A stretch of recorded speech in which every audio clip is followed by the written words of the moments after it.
So I thought I'd try something a little different today. Just something a bit different. See how it works out. We'll see what happens.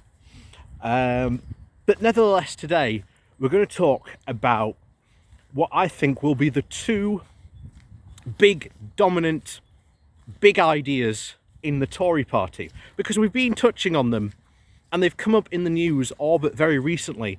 However, these two big ideas, one being global Britain, the other one being Boris Johnson's level up agenda, are essentially on a single track, and both the trains are pointed in the same direction, and sooner or later there is going to be a clash between these two big ideas about which one should be the dominant way that the party goes.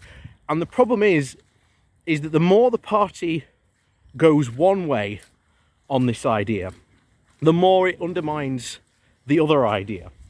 So sooner or later, one will essentially just prove to be the dominant winner in this, shall we say, this new war. And this was exactly what happened and what we saw, essentially, what came to the Brexit vote. It was one faction was virulently Eurosceptic, while the other part was very much not pro-Europe, but more pro-regulation, because that's what the battle was really about: how much influence the government should really have over essentially the market. And obviously, well, unfortunately, the free market fundamentalist one, mainly being the ERG. And before we jump into the rest of our story today, if you do like this video, then please do by all means hit the like button, and of course the share button. Of course, if you are new to the channel, welcome. This is some sort of a new bit of a format I'm trying out. We'll see how well it works. But yes, do hit that subscribe button, and of course down below there is a link to my Patreon page and a one-off donation link called Buy Me a Coffee, where you can, well, buy me a coffee. And thank you to all those people that do support me via Patreon or send me coffees every so often. And of course, even if you just hit the like or share button, like they say at Tesco, every little helps. So thank you very much for all your support. And of course, remember, when we do get to 10,000 subscribers, we will be doing the Jeff Taylor special. So that you've got that to look forward to, and we're not too far off that, to be honest. So I've got to work out how to live stream in probably the next couple of weeks, so that we can be able to go through that. And like I say, I have kept to my word. I have not watched Jeff Taylor's channel. I have not watched any of his videos. So when we do this, I will be going in blind, which I'm sure many of you are looking forward to seeing my suffering during that live stream. So something for you to all look forward to.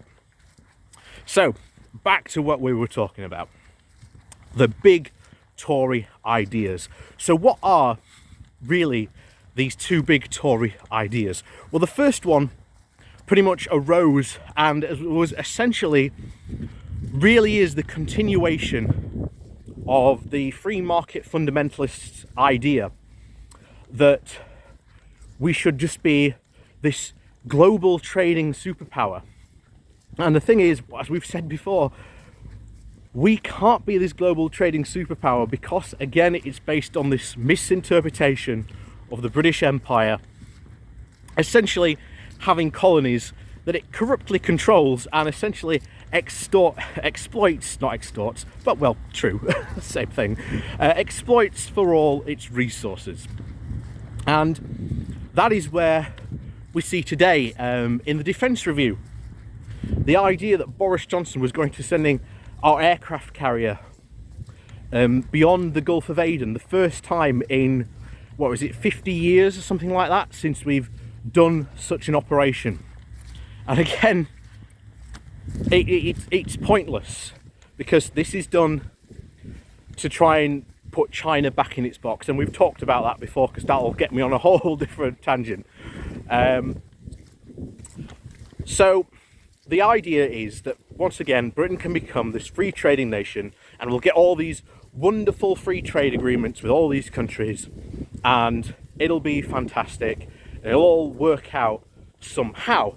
However, that is the exact same strategy that Britain essentially had after World War II.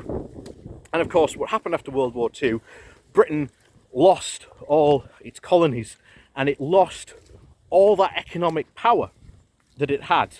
And as a result, it lost its superpower status. But lots of these free market fundamentalists are obsessed with this idea that actually this idea worked. It just wasn't done the right way, which again is what we see with people like Nigel Farage. Were constantly bickering about Brexit. Oh, we were doing Brexit, but just not the right way.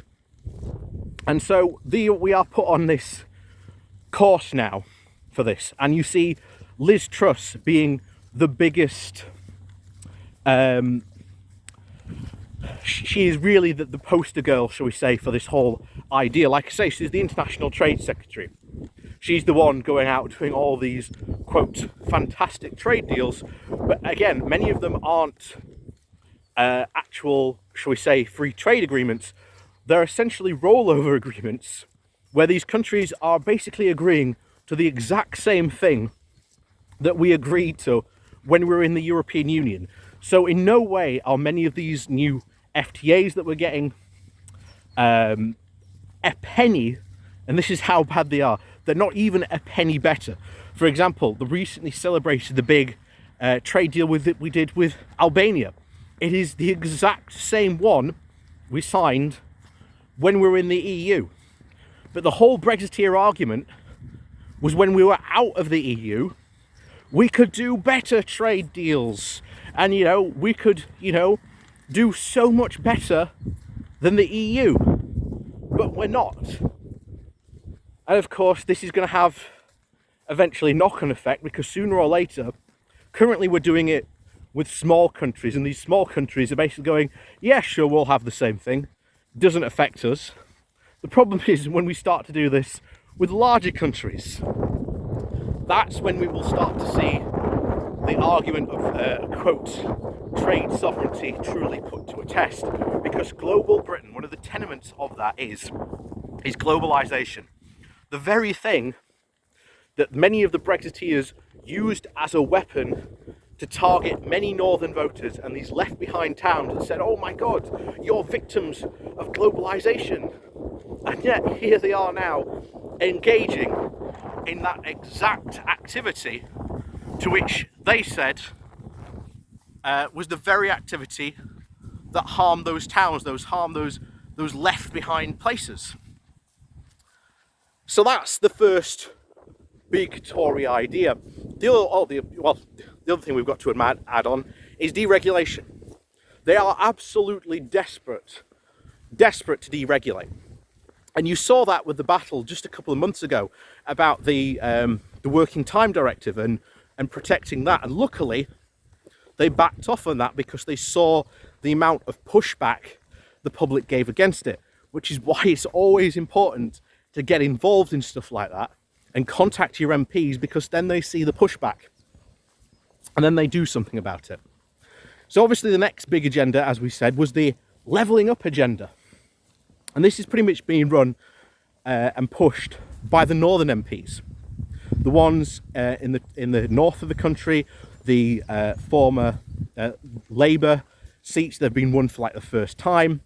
All these Tories are pushing back against globalisation. They want investment in their towns and their communities. And of course, already we can clearly see that probably global Britain is going to be the ascendant plan, because we've seen very clearly in the recent budget and the town funding review, which was again meant to help and level up the country, we're now getting nothing. It's the Tory towns that don't even need the money that are getting the money, which again, as I said before, no surprise. But the main thing to remember about these guys, they're all for protectionism and all for essentially investing money in the north. And they're even for regulation as well. So as you can already see, these two big ideas are already gearing up for a potential skirmish and wars that are about to come, because this is going to be the split that we're really going to see. This is going to be, I think, the defining argument for the Tories, especially for the next 5 years, and pretty much until we realise that, hey, we actually do need to be more like Norway and join the single market and customs union. And of course, when that happens, the then argument will then become, well, why don't we just rejoin the EU completely? And of course, our transition back into the EU will be complete, will have come full circle. Because this is what this is really all about. It's big ideas, but absolutely no substance to them. You know, Global Britain talks a big game, as does Liz Truss. But in reality, you know, as we've said before, trade gravity and trade flows are a thing, and they're very, very, very hard to change or even influence. And the Brexiteers and free market fundamentalists just think that somehow we can replace all our European trade with trade in the South Pacific and the Indo-Pacific region, as it's now being called. And this is going to be an absolute waste of money, because it's not going to help us one single bit. Out of all that trade within 2019, because obviously pre-pandemic level, out of all that, only about 8% of that, 8% of our total trade actually came from that area. Once again, the predominating trade that we had was always with the EU. That's not going to change, in fact, except it's just going to make it a lot harder to trade with our partners. And of course, they're going to find it even worse and harder to trade with us, which is going to lead to a shrinking UK economy. But of course, the Brexiteers won't care, because by then, well, they don't really care as long as there's a shrinking economy, just so long as they get a bigger slice of the pie. And again, we've talked about that before. But anyway, I think I've elaborated enough today. There we go. So please do remember to hit that like and subscribe button. Like, share and subscribe button on your way out, sorry. And of course, down below, like I said, there's a link to my Patreon page and a One of Donation link. And thank you to all those people that do support me that way. And as always, we'll see you all next time.